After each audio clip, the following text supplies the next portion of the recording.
वैदिक काल का इतिहास। संपूर्ण जानकारी। वैदिक संस्कृति का काल सिंधु सभ्यता के पश्चात स्वीकार किया गया है। राजनीतिक, आर्थिक, सामाजिक, धार्मिक प्रवृत्तियों में हुए मौलिक विकास क्रम एवं परिवर्तनों को ध्यान में रखते हुए अध्ययन की सुविधा हेतु वैदिक काल को दो भागों में विभाजित किया गया है। 1 ऋग्वैदिक या पूर्व वैदिक काल, 2 उत्तर वैदिक काल। वैदिक सभ्यता का काल। याकूबी एवं तिलक ने ग्रहादि संबंधी उद्धरणों के आधार पर भारत में आर्यों का आगमन 4000 ईशून्य पू शून्य निर्धारित किया है। मैक्समूलर का अनुमान है कि ऋग्वेद काल 1200 ईशून्य पू शून्य से 1000 ईशून्य पू शून्य तक है। मान्य तिथि भारत में आर्यों का आगमन 1500 ईशून्य पू शून्य के लगभग हुआ। आर्यों का मूल स्थान आर्य किस प्रदेश के मूल निवासी थे, ये भारतीय इतिहास का एक विवादास्पद प्रश्न है। यूरोप 5 जातीय विशेषताओं के आधार पर पेन हट आदि विद्वानों ने जर्मनी को आर्यों का आदि देश स्वीकार किया है। गाइल्स ने आर्यों का आदि देश हंगरी अथवा डैन्यूब घाटी को माना है। Near peak, garden child, Piaget, नेहरिंग, बेंडेस्टीन ने दक्षिणी रूस को आर्यों का मूल निवास स्थान माना है। यह मत सर्वाधिक मान्य है। आर्य भारोपीय भाषा वर्ग की अनेक भाषाओं में से एक संस्कृत बोलते थे। भाषा वैज्ञानिकों के अनुसार भारोपीय वर्ग की विभिन्न भाषाओं का प्रयोग करने वाले लोगों का संबंध शीतोष्ण जलवायु वाले ऐसे क्षेत्रों से था जो घास से आच्छादित विशाल मैदान थे। ये निष्कर्ष इस मत पर आधारित है कि भारोपीय वर्ग की अधिकांश भाषाओं में भेड़िया, भालू, घोड़े जैसे पशुओं और कनरज बीज तथा भोज वृक्षों के लिए समान शब्दावली है। प्राप्त साक्ष्यों के आधार पर इस क्षेत्र की पहचान सामान्यतया अल्पस पर्वत के पूर्वी क्षेत्र, यूराल पर्वत श्रेणी के दक्षिण में मध्य एशिया इलाके के पास के सटीक मैदानों यूरेशिया से की जाती है। पुरातात्विक साक्ष्यों के आधार पर इस क्षेत्र से एशिया और यूरोप के विभिन्न भागों की ओर बहिर्गामी प्रवासन प्रक्रिया के चिन्ह भी मिलते हैं। सर्वप्रथम J0G0 रोड ने 1820 में ईरानी ग्रंथ जेंदा अवेस्ता के आधार पर आर्यों को बैक्ट्रिया का मूल निवासी माना। 1859 में प्रसिद्ध जर्मन विद्वान मैक्समूलर ने मध्य एशिया को आर्यों का आदि देश घोषित किया। प्रोफेसर सेलस तथा एडवर्ड मेयर ने भी एशिया को ही आदि देश स्वीकार किया है। ओल्डनबर्ग एवं कीथकम भी यही मत है।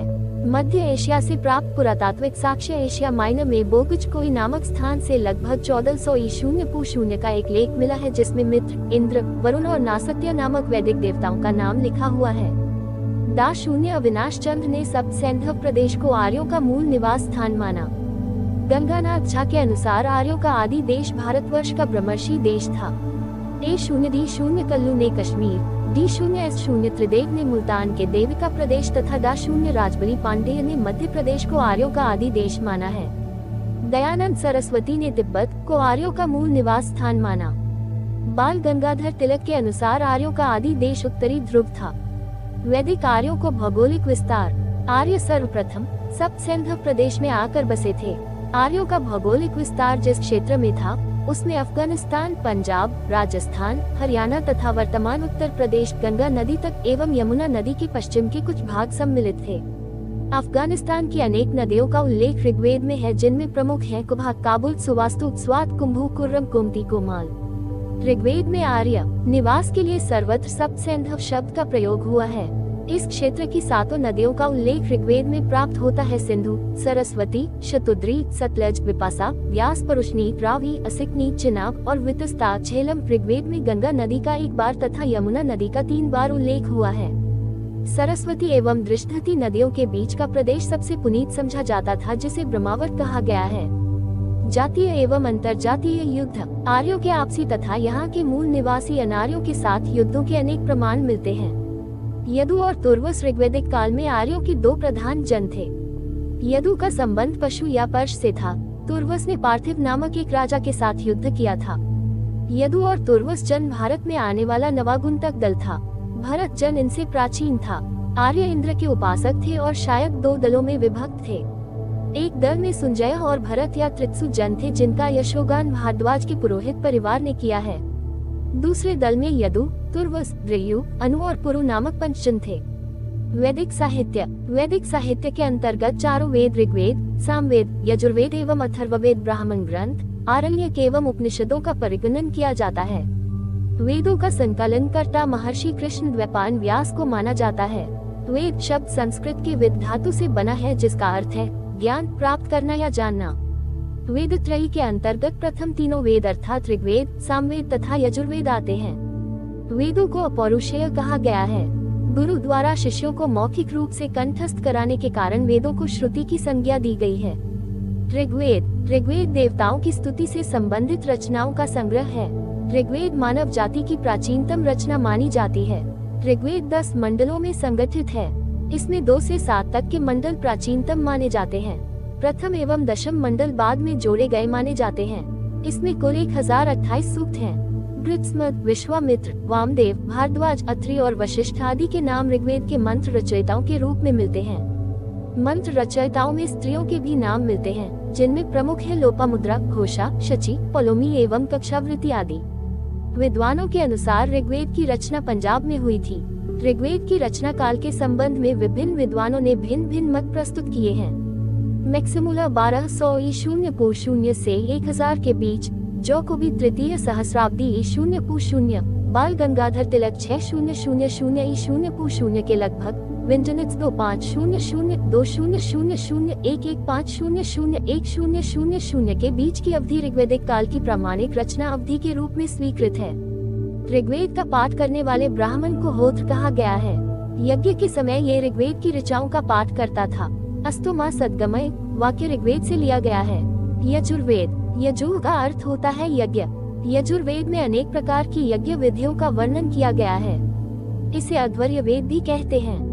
ये वेद 2 भाग में विभक्त है। 1 कृष्ण यजुर्वेद, 2 शुक्ल यजुर्वेद। कृष्ण यजुर्वेद की 4 शाखाएं हैं। 1 काठक, 2 कपंथल, 3 मैत्रायणी, 4 तैत्तिरीय। यजुर्वेद की 5वीं शाखा को वाजस्नेयी कहा जाता है, जिसे शुक्ल यजुर्वेद के अंतर्गत रखा जाता है। यजुर्वेद कर्मकांड प्रधान है। इसका पाठ करने वाले ब्राह्मणों को अध्वर्यु कहा गया है। सामवेद, साम का अर्थ गान से है। यज्ञ के अवसर पर देवताओं का स्तुति करते हुए सामवेद की ऋचाओं का गान करने वाले ब्राह्मणों को उद्गात्र कहते थे। सामवेद में कुल 1810 ऋचाएं हैं। इसमें से अधिकांश ऋग्वैदिक ऋचाओं की पुनरावृत्ति है। मात्र 78 ऋचाएं नई एवं मौलिक हैं। सामवेद 3 शाखाओं में विभक्त है। 1 कौथुम, 2 प्राणायनीय, 3 जैमिनीय। अथर्ववेद की रचना अथवा ऋषि ने की थी। इसकी 2 शाखाएं हैं। 1 शौनक, 2 पिप्लाद। अथर्ववेद 20 अध्यायों में संगठित है। इसमें 731 सूक्त एवं 6000 के लगभग मंत्र हैं। इसमें रोग निवारण, राजभक्ति, विवाह, प्रणय गीत, मारण, उच्चारण, मोहन आदि के मंत्र, भूत प्रेतों, अंधविश्वासों का उल्लेख तथा नाना प्रकार की औषधियों का वर्णन है। अथर्ववेद में विभिन्न राज्यों का वर्णन प्राप्त होता है, जिसमें कुरु प्रमुख है। इसमें परीक्षित को कुरुओं का राजा कहा गया है एवं कुरु देश की समृद्धि का वर्णन प्राप्त होता है। ब्राह्मण ग्रंथ, वैदिक संहिताओं के कर्मकांड की व्याख्या के लिए ब्राह्मण ग्रंथों की रचना हुई। इनका अधिकांश भाग गद्य में है। प्रत्येक वैदिक संहिता के लिए अलग अलग ब्राह्मण ग्रंथ हैं। ऋग्वेद से संबंधित ब्राह्मण ग्रंथ ऐत्रेय एवं कौशिकी। यजुर्वेद से संबंधित ब्राह्मण ग्रंथ तैत्तिरीय एवं शतपथ। सामवेद से संबंधित ब्राह्मण ग्रंथ पंचविंश। अथर्ववेद से संबंधित ब्राह्मण ग्रंथ गोपद। ब्राह्मण ग्रंथों से हमें परीक्षित के बाद तथा बिंबिसार के पूर्व की घटनाओं का ज्ञान प्राप्त होता है। ऐत्रेय ब्राह्मण में राज्याभिषेक के नियम प्राप्त होते हैं। शतपथ ब्राह्मण में गंधार, शल्य, कैकेय, कुरु, पांचाल, कोसल, विदेह आदि के उल्लेख प्राप्त होते हैं। आरण्यकों में कर्मकांड की अपेक्षा ज्ञान पक्ष को अधिक महत्व प्रदान किया गया है। वर्तमान में 7 आरण्यक उपलब्ध हैं। 1 ऐत्रेय आरण्यक, 2 तैत्तिरीय आरण्यक, 3 शानखान आरण्यक, 4 मैत्रायणी आरण्यक, 5 माध्यन्दिन आरण्यक, 6 तल्वकार आरण्यक। उपनिषदों में प्राचीनतम दार्शनिक विचारों का संग्रह है। ये विशुद्ध रूप से ज्ञान पक्ष को प्रस्तुत करते हैं। सृष्टि के रचयिता ईश्वर, जीव आदि पर दार्शनिक विवेचन इन ग्रंथों में उपलब्ध होता है। अपनी सर्वश्रेष्ठ शिक्षा के रूप में उपनिषद हमें ये बताते हैं कि जीवन का उद्देश्य मनुष्य की आत्मा का विश्व की आत्मा से मिलना है। मुख्य उपनिषद है ईश, केन, काट, प्रश्न, मुंडक, मांडुक्य, तैत्तिरीय, ऐत्रेय, छांदोग्य, बृहदारण्यक, श्वेताश्वर, कौशिकी आदि। भारत का प्रसिद्ध आदर्श राष्ट्रीय वाक्य सत्यमेव जयते मुंडकोपनिषद से लिया गया है। सामाजिक स्थिति, ऋग्वैदिक काल में सामाजिक संगठन की न्यूनतम इकाई परिवार था। सामाजिक संरचना का आधार सगोत्रता थी। व्यक्ति की पहचान उसके गोत्र से होती थी। परिवार में कई पीढ़ियां एक साथ रहती थी। नाना, नानी, दादा, दादी, नाती, पोते आदि सभी के लिए नत्र शब्द का उल्लेख मिलता है। परिवार पितृसत्तात्मक होता था। पिता के अधिकार असीमित होते थे। वो परिवार के सदस्यों को कठोर से कठोर दंड दे सकता था। ऋग्वेद में एक स्थान पर ऋजरासु का उल्लेख है जिसे उसके पिता ने अंधा बना दिया था। ऋग्वेद में ही शुन, शेष का विवरण प्राप्त होता है जिसे उसके पिता ने बेच दिया था। पूर्ण विराम। ऋग्वेद में परिवार के लिए कुल का नहीं बल्कि ग्रह का प्रयोग हुआ है। पूर्ण विराम। जीवन में स्थायित्व का पुट कम था। मवेशी, रथ, दास, घोड़े आदि के दान के उदाहरण तो प्राप्त होते हैं किंतु भूमिदान के नहीं। अचल संपत्ति के रूप में भूमि एवं ग्रह अभी स्थान नहीं बना पाए थे। समाज काफी हद तक कबीलाई और समतावादी था। समाज में महिलाओं को सम्मानपूर्ण स्थान प्राप्त था। स्त्रियों की शिक्षा की व्यवस्था थी। अपाला, लोपामुद्रा, विश्ववारा, घोषा आदि नारियों के मंत्र दृष्टा होकर ऋषि पद प्राप्त करने का उल्लेख प्राप्त होता है। पुत्र की भांति पुत्री को भी उपनयन, शिक्षा एवं यज्ञादि का अधिकार था। एक पवित्र संस्कार एवं प्रथा के रूप में विवाह की स्थापना हो चुकी थी। बहुविवाह यद्यपि विद्यमान था परंतु एक पत्नी व्रत प्रथा का ही समाज में प्रचलन था। प्रेम एवं धन के लिए विवाह होने की बात ऋग्वेद से ज्ञात होती है। विवाह में कन्याओं को अपना मत रखने की छूट थी।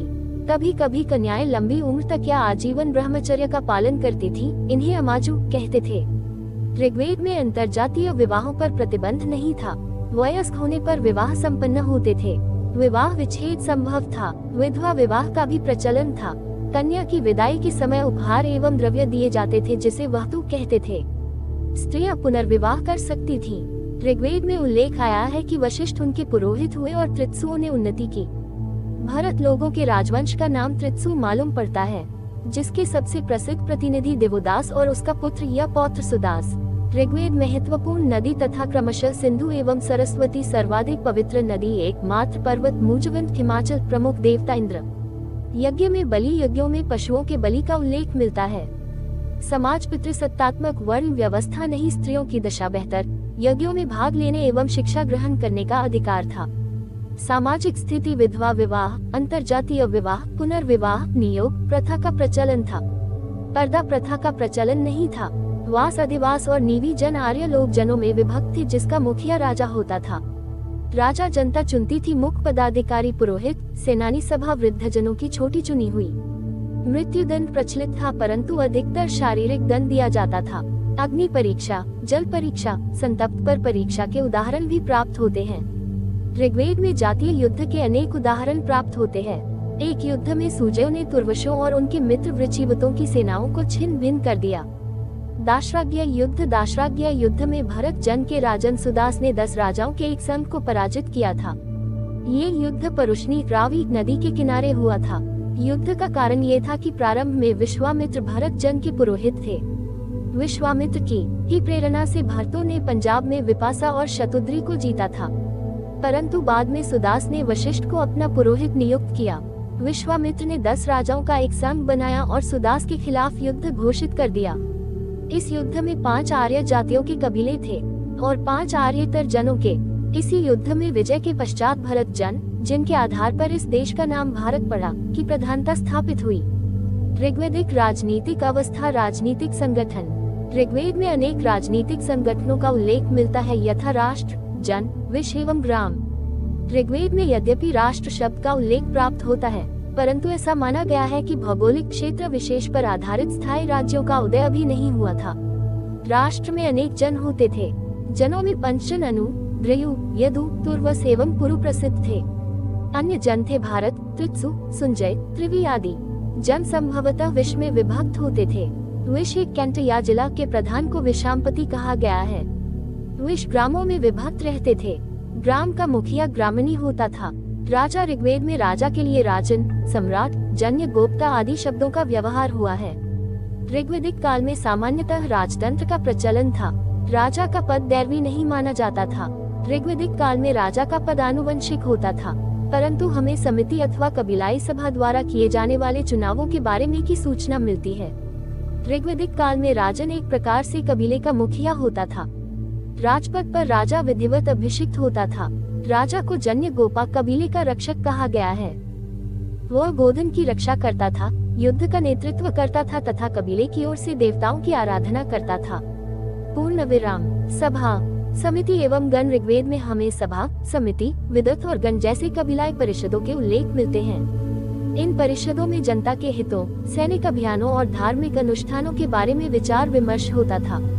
सभा एवं समिति की कार्यवाही में स्त्रियां भी भाग लेती थी। पदाधिकारी, पुरोहित, सेनानी, स्पष्ट गुप्तचर दैनिक कार्यों में राजा की सहायता करते थे। नियमित कर व्यवस्था की शुरुआत नहीं हुई थी। लोग स्वेच्छा से अपनी संपत्ति का एक भाग राजन को उसकी सेवा के बदले में दे देते थे। इस भेंट को बलि कहते थे। कर वसूलने वाले किसी अधिकारी का नाम नहीं मिलता है। गोचर भूमि के अधिकारी को राजपति कहा गया है। कुल परिवार का मुखिया होता था। पूर्ण विराम। ऋग्वैदिक काल में राजा नियमित सेना नहीं रखता था। युद्ध के अवसर पर सेनाएं विभिन्न कबीलों से एकत्र कर ली जाती थी। युद्ध के अवसर पर जो सेना एकत्र की जाती थी उनमें व्रात, गण, राम और शर्ध नामक विविध कबीलाई सैनिक सम्मिलित होते थे। ऋग्वैदिक प्रशासन मुख्यतः एक कबीलाई व्यवस्था वाला शासन था जिसमें सैनिक भावना प्रधान होती थी। नागरिक व्यवस्था अथवा प्रादेशिक प्रशासन जैसी किसी चीज का अस्तित्व नहीं था, क्योंकि लोग विस्तार कर अपना स्थान बदलते जा रहे थे। ऋग्वेद में न्यायाधीश का उल्लेख नहीं प्राप्त होता है। समाज में कई प्रकार के अपराध होते थे। गायों की चोरी आम बात थी। इसके अतिरिक्त लेन देन के झगड़े भी होते थे। सामाजिक परंपराओं का उल्लंघन करने पर दंड दिया जाता था। भौतिक जीवन। ऋग्वैदिक लोग मुख्यतः पशुपालक थे। वे स्थायी जीवन नहीं व्यतीत करते थे।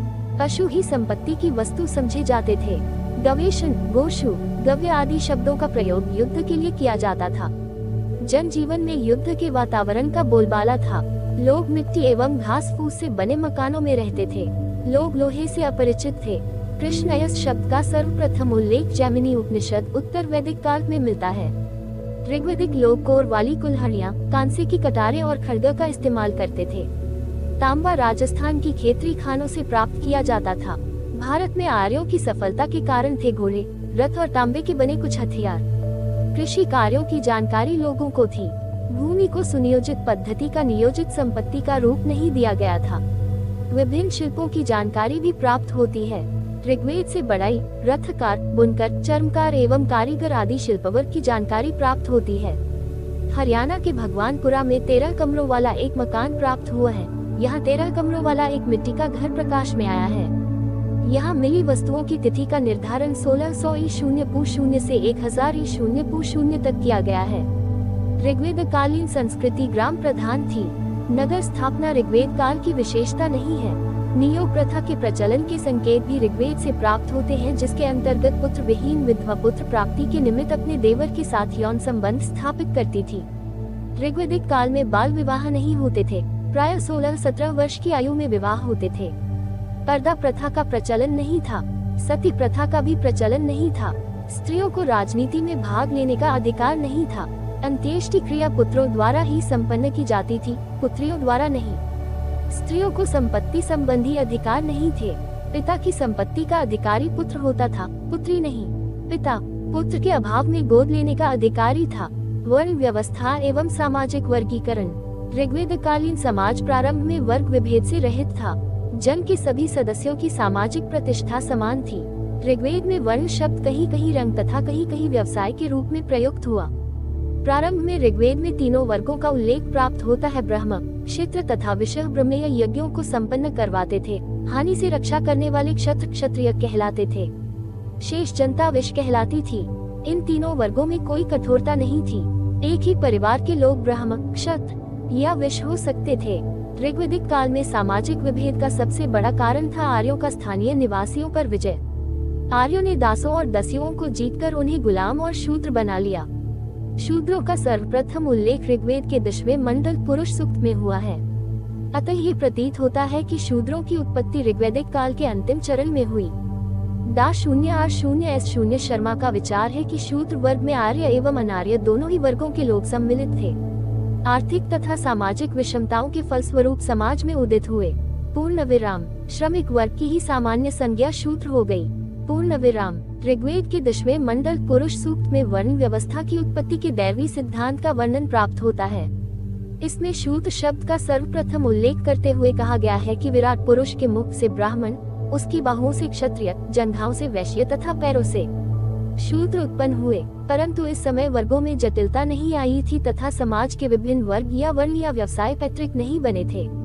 वर्ण व्यवस्था जनजात न होकर व्यवसाय पर आधारित थी। व्यवसाय परिवर्तन संभव था। एक ही परिवार के सदस्य विभिन्न प्रकार अथवा वर्ग के व्यवसाय करते थे। एक वैदिक ऋषि अंगिरस ने ऋग्वेद में कहा है, मैं कवि हूँ, मेरे पिता वैद्य हैं और मेरी माँ अन्न पीसने वाली है।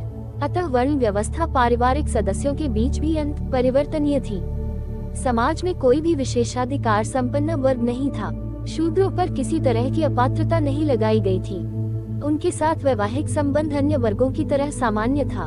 विभिन्न वर्गों के साथ सहभोज पर कोई प्रतिबंध नहीं था। अस्पृश्यता भी विद्यमान नहीं थी। ऋग्वैदिक काल में दास प्रथा विद्यमान थी। गायों, रथों, घोड़ों के साथ साथ दास दासियों के दान देने के उदाहरण प्राप्त होते हैं।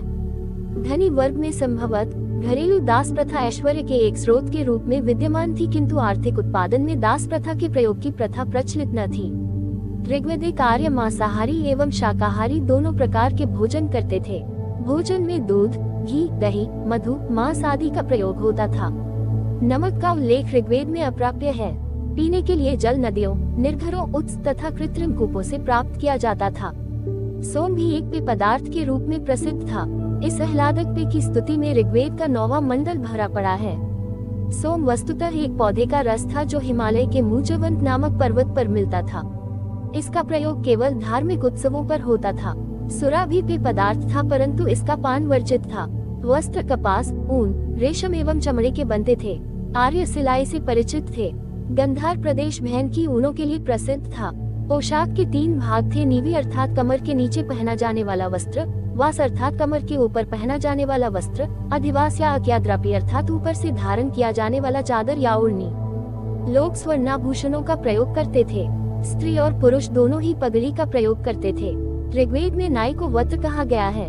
आमोद प्रमोद, 6 रथ, दौड़, आखेट, युद्ध एवं नृत्य आर्यों के प्रिय मनोविनोद थे। जुआ भी खेला जाता था। वाद्य संगीत में वीणा, दुंदुभी, करताल, आधार और मृदंग का प्रयोग किया जाता था। आर्थिक स्थिति, पशुपालन ऋग्वैदिक काल में अपेक्षाकृत सर्वाधिक महत्वपूर्ण व्यवसाय था, विशेषकर ऋग्वैदिक काल के प्रारंभ में। इसके महत्व का पता इस तथ्य से चलता है कि गविष्टि, जिसका अर्थ है गायों की खोज, युद्धों का पर्याय माना जाता था। गाय को अष्टकर्णी भी कहा गया है। यमुना की तराई गोधन के लिए प्रसिद्ध थी। ऋग्वैदिक काल में गायों का महत्व सर्वाधिक था। गाय विनिमय का माध्यम थी। पुत्री को दुहिता कहते थे, अर्थात गाय दोहने वाली। घोड़ा भी अत्यंत महत्वपूर्ण पशु होता था। ऋग्वेद में उल्लिखित पशुओं के नाम है गाय, घोड़ा, बैल, भैंस, भेड़, बकरी, अज, हाथी, ऊंट, कुत्ता, सूअर, गधा। चारागाह खेलिए पर सामुदायिक नियंत्रण रहता था। कृषि, ऋग्वैदिक आर्यों को कृषि की अच्छी जानकारी थी। वे बैलों से खींचे जाने वाले हलों से खेती करते थे, परंतु हलों के फाल लोहे के बने नहीं होते थे। पूर्ण विराम, भूमिदान के उदाहरण नहीं प्राप्त होने से ऐसा माना जाता है कि भूमि पर निजी स्वामित्व की शुरुआत नहीं हुई थी। हलों में 6, 8 या 12 तक बैल जोड़े जाते थे। ऋग्वेद में कृषि का उल्लेख 24 बार हुआ है। जोतने, बोने, हसिया से फसल काटने, दावनी, फटकना, गट्ठा बनाना आदि क्रियाओं से लोग परिचित थे। कृषि का सर्वाधिक वर्णन ऋग्वेद के 4थे मंडल में आया है। जंगलों को साफ करने के लिए आर्यों ने अग्नि का प्रयोग किया। खाद का भी प्रयोग किया जाता था। नहरों से सिंचाई की जाती थी। आर्यों को अनाज के एक ही किस्म की जानकारी थी, जिसे वे यव कहते थे, जिसका शाब्दिक अर्थ जौ समझा जाता है। उद्योग एवं शिल्प, ऋग्वैदिक समाज में व्यवसाय आनुवांशिक नहीं हुए थे। पशुपालन एवं कृषि के अतिरिक्त इस काल में अनेक प्रकार के शिल्प एवं उद्योगों का प्रचलन था। ऋग्वेद में उल्लिखित धातुओं में सर्वप्रमुख धातु अयस है। अवश्य ये कांसा या तांबा रहा होगा। ऋग्वैदिक आर्यों को लोहे का ज्ञान नहीं था।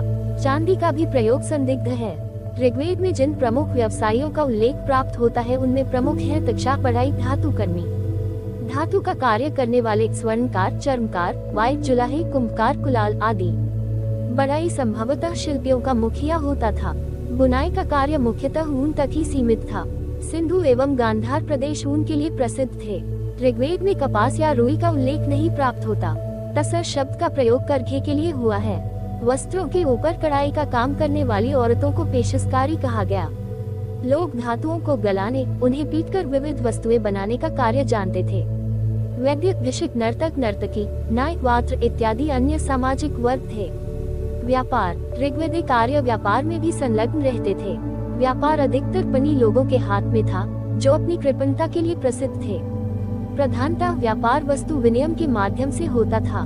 पनी अत्यधिक ब्याज पर ऋण देते थे। उन्हें वेकनाथ सूदखोर कहा गया है। व्यापार की मुख्य वस्तुएं कपड़े, तोशक, चादर और चमड़े की वस्तुएं थी। स्थल यातायात के प्रमुख साधन रथ और गाड़ी थे। रथ घोड़ों से और गाड़ी बैलों से खींचे जाते थे। अग्नि को पथ का निर्माता पथिकृत कहा गया है। जंगल, जंगली जानवर और डाकुओं तस्कर स्तेन से भरे रहते थे। ऋग्वेद में समुद्र शब्द का उल्लेख प्राप्त होता है। लोग समुद्री व्यापार में संलग्न थे कि नहीं, यह एक विवादास्पद प्रश्न है। ऋग्वेद में एक स्थान पर भुजु की समुद्री यात्रा का वर्णन है, जिसमें मार्ग में जलयान के नष्ट हो जाने पर आत्मरक्षा के लिए अश्विनी कुमारों से प्रार्थना की। अश्विनी कुमारों ने उसकी रक्षा के लिए 100 पतवारों वाला एक जहाज भेजा। विनिमय गाय मूल्य की प्रामाणिक इकाई थी। खरीद फरोख्त के अधिकतर सौदे प्रायः वस्तु विनिमय के रूप में होते थे। निष्क जो सोने का एक प्रकार का हार होता था, भी लेन देन का साधन था। बाजार पर आधारित मुद्रा व्यवस्था का प्रचलन अभी नहीं हुआ था। ऋग्वैदिक धर्म, ऋग्वैदिक आर्यों के प्रधान देवता प्राकृतिक शक्तियों के व्यक्तित्व में ही अपना उद्गम पाते थे। वैदिक देवता अधिकांशतः प्राकृतिक शक्तियों के मानवीकृत रूप हैं। धार्मिक विकास के तीनों रूप प्राप्त हैं: बहुदेववाद, एकेश्वरवाद एवं एकात्मकवाद। ऋग्वैदिक देवताओं को 3 कोटियों में विभक्त किया जाता है। वन स्वर्ग के देवता द्यौस, वरुण, आय, मित्र, सूर्य, सविता, पूषण, विष्णु, अदिति, उषा तथा अश्विन। 2 अंतरिक्ष के देवता इंद्र, रुद्र, मरुत, वात, पर्जन्य। 3 पृथ्वी के या पार्थिव देवता अग्नि, सोम, पृथ्वी। ऋग्वेद का सर्वप्रमुख देवता इंद्र है। इसे पुरंदर कहा गया है। यह बादल एवं वर्षा का देवता था। ऋग्वेद में इंद्र की स्तुति में 250 सूक्त हैं। दूसरा महत्व का देवता अग्नि है। यह मानव एवं देवताओं के बीच मध्यस्थ की भूमिका निभाता था। तीसरा प्रमुख देवता वरुण था। ये जलनिधि का देवता माना जाता था। इसे ऋतस्य गोपा अर्थात ऋत का रक्षक कहा गया है। इसे प्राकृतिक घटनाओं का संयोजक माना गया है तथा ये स्वीकार किया गया है कि विश्व में सब कुछ उसी की इच्छा से होता है। सोम वनस्पति का देवता था। ऋग्वेद का 9वां मंडल पूरा इसके संबंधित है। मरुत तूफान का प्रतिनिधित्व करते थे। सूर्य की स्तुति प्रसिद्ध गायत्री मंत्र में सावित्री देवता के रूप में की गई है। पूषण मार्गों, चरवाहों और भूले भट्ट के पशुओं का अभिभावक था। है रुद्र एक सदाचार दुराचार निरपेक्ष देवता था। कुशस और अदिति नामक देवियां उषाकाल का प्रतिनिधित्व करती थी। दर्शन का प्रारंभ ऋग्वेद के 10वें मंडल से होता है। ऋग्वेदिक आर्य प्रवृत्ति मार्गी था। उसके जीवन में संन्यास और गृह त्याग का स्थान नहीं था। ऋग्वेद में मंदिर अथवा मूर्ति पूजा का उल्लेख नहीं है। देवों की आराधना मुख्यतः स्तुति पाठ एवं यज्ञाहुति से की जाती थी। यज्ञ में दूध, अन्न, घी, मांस तथा सोम की आहुतियां दी जाती थी। यज्ञ एवं स्तुति सामूहिक रूप से होता था। यज्ञ एवं स्तुति अत्यंत सरल तरीके से होते थे, इनमें जटिलता नहीं थी। ऋग्वैदिक ऋषि आत्मवादी था। वह आत्मा में विश्वास करता था। पुनर्जन्म की भावना अभी तक विकसित नहीं हुई थी। ऋग्वेद में अमरता का उल्लेख है। ऋग्वैदिक लोग आध्यात्मिक उन्नति अथवा मोक्ष के लिए देवताओं की आराधना नहीं करते थे। वे इन देवताओं की अर्चना मुख्यतः संतति, पशु, अन्न, धन, स्वास्थ्य आदि के लिए ही करते थे। उत्तर वैदिक काल स्रोत। उत्तर वैदिक कालीन सभ्यता की जानकारी के स्रोत 3 वैदिक संहिता यजुर्वेद, सामवेद, अथर्ववेद, ब्राह्मण ग्रंथ, आरण्य ग्रंथ एवं उपनिषद ग्रंथ हैं। यहाँ ये ध्यातव्य है कि वेदांग वैदिक साहित्य के अंतर्गत परिगणित नहीं होते हैं। उत्तर वैदिक आर्यों का भौगोलिक विस्तार। उत्तर वैदिक काल में आर्यों की भौगोलिक सीमा का विस्तार गंगा के पूर्व में हुआ।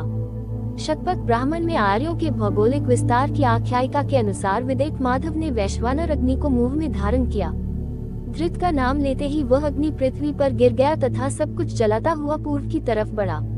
पीछे पीछे विदेक माधव एवं उनका पुरोहित गौतम राहुगन चला। अकस्मात वह सदानीरा गंडक नदी को नहीं जला पाया। सप्तसैंधव प्रदेश से आगे बढ़ते हुए आर्यों ने संपूर्ण गंगा घाटी पर प्रभुत्व जमा लिया। इस प्रक्रिया में कुरु एवं पांचाल ने अत्यधिक प्रसिद्धि प्राप्त की। कुरु की राजधानी आसंदीवत तथा पांचाल की काम्पिलिया थी।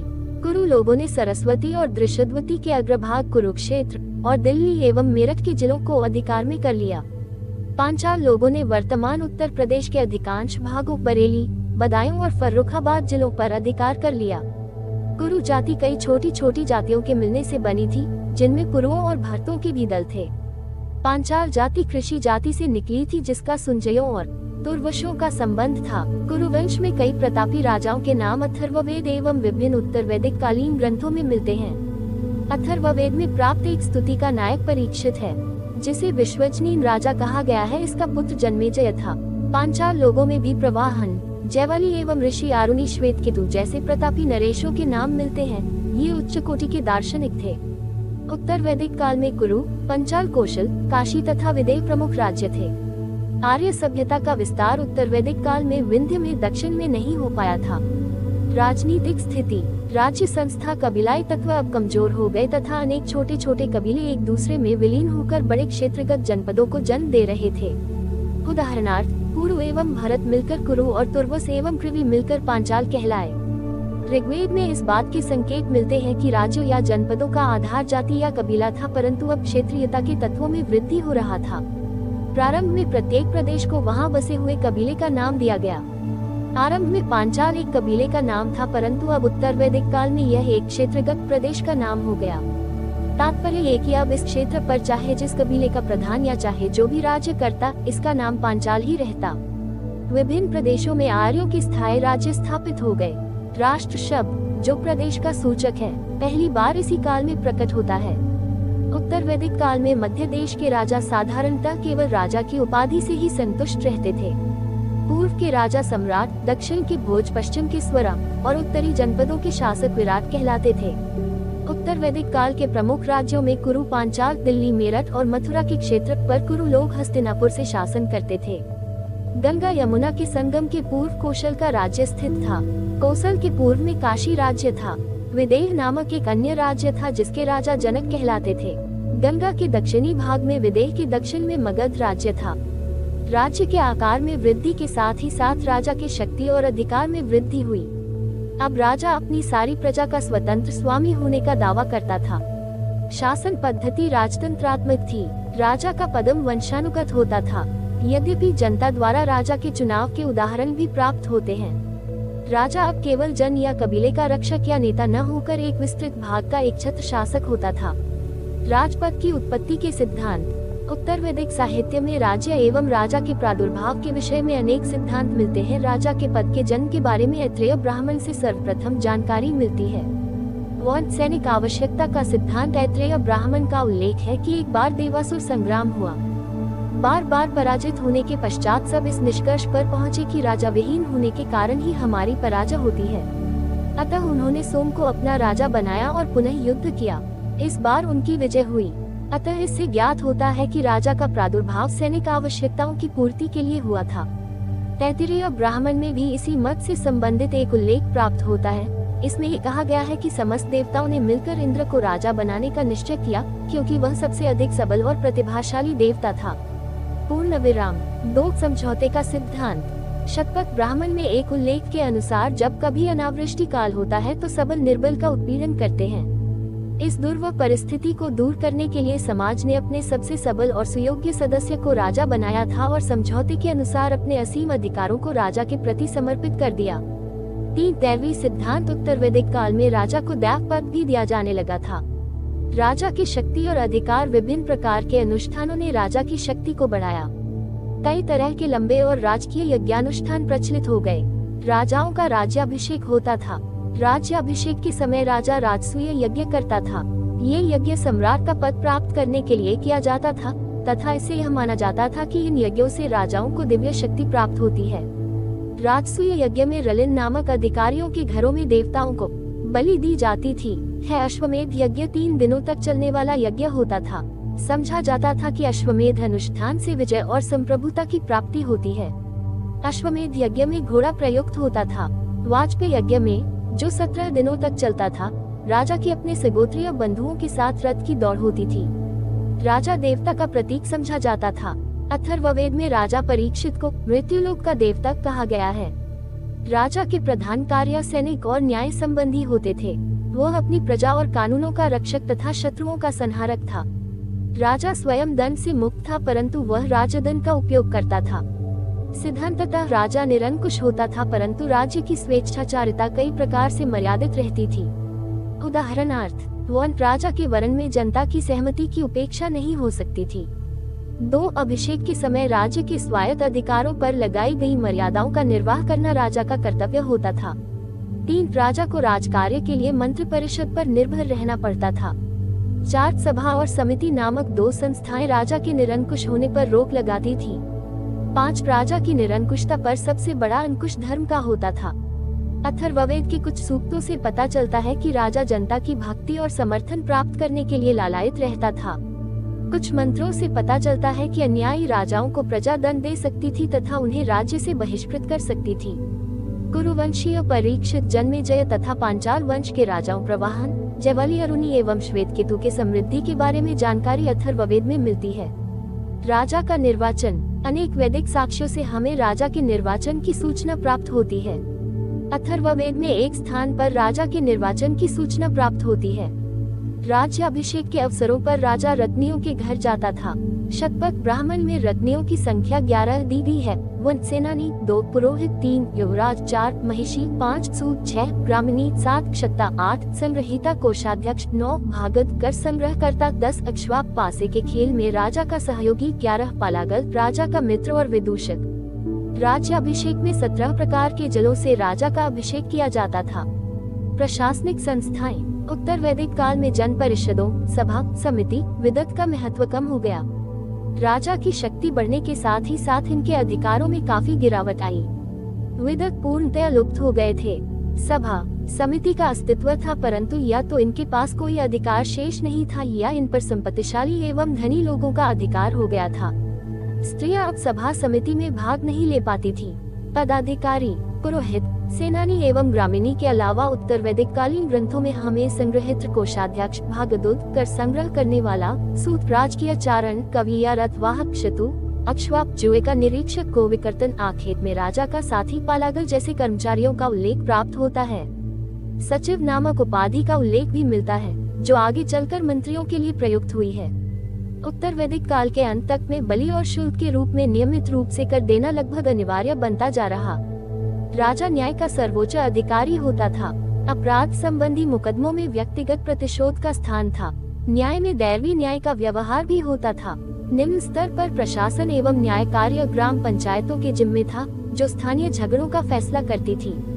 सामाजिक स्थिति, उत्तर वैदिक काल में सामाजिक व्यवस्था का आधार वर्णाश्रम व्यवस्था ही था, यद्यपि वर्ण व्यवस्था में कठोरता आने लगी थी। समाज में 4 वर्ण ब्राह्मण, राजन्य, वैश्य और शूद्र थे। ब्राह्मण के लिए ऐही, क्षत्रिय के लिए आगच, वैश्य के लिए आद्रव तथा शूद्र के लिए आधव शब्द प्रयुक्त होते थे। ब्राह्मण, क्षत्रिय तथा वैश्य, इन तीनों को द्विज कहा जाता था। ये उपनयन संस्कार के अधिकारी थे। चौथा वर्ण शूद्र उपनयन संस्कार का अधिकारी नहीं था और यहीं से शूद्रों को अपात्र या आधारहीन मानने की प्रक्रिया शुरू हो गई। आर्थिक स्थिति, उत्तर वैदिक काल में कृषि आर्यों का मुख्य पेशा हो गया। लोहे के उपकरणों के प्रयोग से कृषि क्षेत्र में क्रांति आ गई। यजुर्वेद में लोहे के लिए श्यामस एवं कृष्णयस शब्द का प्रयोग हुआ है। शतपथ ब्राह्मण में कृषि की 4 क्रियाओं जुताई, बुआई, कटाई और मड़ाई का उल्लेख हुआ है। पशुपालन गौण पेशा हो गया। अथर्ववेद में सिंचाई के साधन के रूप में वर्णाकूप एवं नहर कुल्या का उल्लेख मिलता है। हल की नाली को सीता कहा जाता था। अथर्ववेद के विवरण के अनुसार सर्वप्रथम पृथ्वीवेद ने हल और कृषि को जन्म दिया। इस काल की मुख्य फसल धान और गेहूं हो गई। यजुर्वेद में व्रीहि, धान, यव, जौ, मान, उड़द, मुग, मूंग, गोधूम, गेहूं, मसूर आदि अनाजों का वर्णन मिलता है। अथर्ववेद में सर्वप्रथम नहरों का उल्लेख हुआ है। इस काल में हाथी को पालतू बनाए जाने के साक्ष्य प्राप्त होने लगते हैं, जिसके लिए हस्ती या वारुण शब्द मिलता है। बृहदारण्यक उपनिषद में श्रेष्ठिन शब्द तथा ऐत्रेय ब्राह्मण में श्रेष्ठ्य शब्द से व्यापारियों की श्रेणी का अनुमान लगाया जाता है। तैत्तरीय संहिता में ऋण के लिए कुसीद शब्द मिलता है। शतपथ ब्राह्मण में महाजनी प्रथा का पहली बार जिक्र हुआ है तथा सूदखोर को कुसीदिन कहा गया है। निष्ठ, शतमान, पाद, कृष्णल आदि माप की विभिन्न इकाइयां थीं। ड्रोन अनाज मापने के लिए प्रयुक्त किए जाते थे। के उत्तर वैदिक काल के लोग 4 प्रकार के मृदभांडों से परिचित थे: काला व लाल मृदभांड, काले पॉलिशदार मृदभांड, चित्रित धूसर मृदभांड और लाल मृदभांड। उत्तर वैदिक आर्यों को समुद्र का ज्ञान हो गया था। इस काल के साहित्य में पश्चिमी और पूर्वी दोनों प्रकार के समुद्रों का वर्णन है। वैदिक ग्रंथों में समुद्र यात्रा की भी चर्चा है, जिससे वाणिज्य एवं व्यापार का संकेत मिलता है। सिक्कों का अभी नियमित प्रचलन नहीं हुआ था। उत्तर वैदिक ग्रंथों में कपास का उल्लेख नहीं हुआ है, बल्कि ऊनी, ऊन शब्द का प्रयोग कई बार आया है। बुनाई का काम प्रायः स्त्रियां करती थीं। कढ़ाई करने वाली स्त्रियों को पेशकरी कहा जाता था। तैत्तरीय अरण्यक में पहली बार नगर की चर्चा हुई है। उत्तर वैदिक काल के अंत में हम केवल नगरों का आभास पाते हैं। हस्तिनापुर और कौशाम्बी प्रारंभिक नगर थे, जिन्हें आद्य नगरीय स्थल कहा जा सकता है। धार्मिक स्थिति। उत्तर वैदिक आर्यों के धार्मिक जीवन में मुख्यतः 3 परिवर्तन दृष्टिगोचर होते हैं: देवताओं की महत्ता में परिवर्तन, आराधना की रीति में परिवर्तन तथा धार्मिक उद्देश्यों में परिवर्तन। उत्तर वैदिक काल में इंद्र के स्थान पर सृजन के देवता प्रजापति को सर्वोच्च स्थान मिला। रुद्र और विष्णु 2 अन्य प्रमुख देवता इस काल के माने जाते हैं। वरुण मात्र जल के देवता माने जाने लगे, जबकि पूषण अब शूद्रों के देवता हो गए। इस काल में प्रत्येक वेद के अपने पुरोहित हो गए। ऋग्वेद का पुरोहित होता, सामवेद का उद्गाता, यजुर्वेद का अध्वर्यु एवं अथर्ववेद का ब्रह्मा कहलाता था। उत्तर वैदिक काल में अनेक प्रकार के यज्ञ प्रचलित थे, जिनमें सोमयज्ञ या अग्निष्टोम यज्ञ, अश्वमेध यज्ञ, वाजपेय यज्ञ एवं राजसूय यज्ञ महत्वपूर्ण थे। मृत्यु की चर्चा सर्वप्रथम शतपथ ब्राह्मण तथा मोक्ष की चर्चा सर्वप्रथम उपनिषद में मिलती है। पुनर्जन्म की अवधारणा बृहदारण्यक उपनिषद में मिलती है। निष्काम कर्म के सिद्धांत का प्रतिपादन सर्वप्रथम ईशोपनिषद में किया गया है। प्रमुख यज्ञ अग्निहोत्र यज्ञ पापों के क्षय और स्वर्ग की ओर ले जाने वाले नाव के रूप में वर्णित सोत्रामणि यज्ञ, यज्ञ में पशु एवं सुरा की आहुति, पुरुष में एक यज्ञ पुरुषों की बलि, सर्वाधिक 25 यूपों यज्ञ स्तंभ का निर्माण, अश्वमेध यज्ञ सर्वाधिक महत्वपूर्ण यज्ञ, राजा द्वारा साम्राज्य की सीमा में वृद्धि के लिए सांडों तथा घोड़ों की बलि। राजसूय यज्ञ राजा के राज्याभिषेक से संबंधित, वाजपेय यज्ञ राजा द्वारा अपनी शक्ति के प्रदर्शन के लिए रथ दौड़ का आयोजन।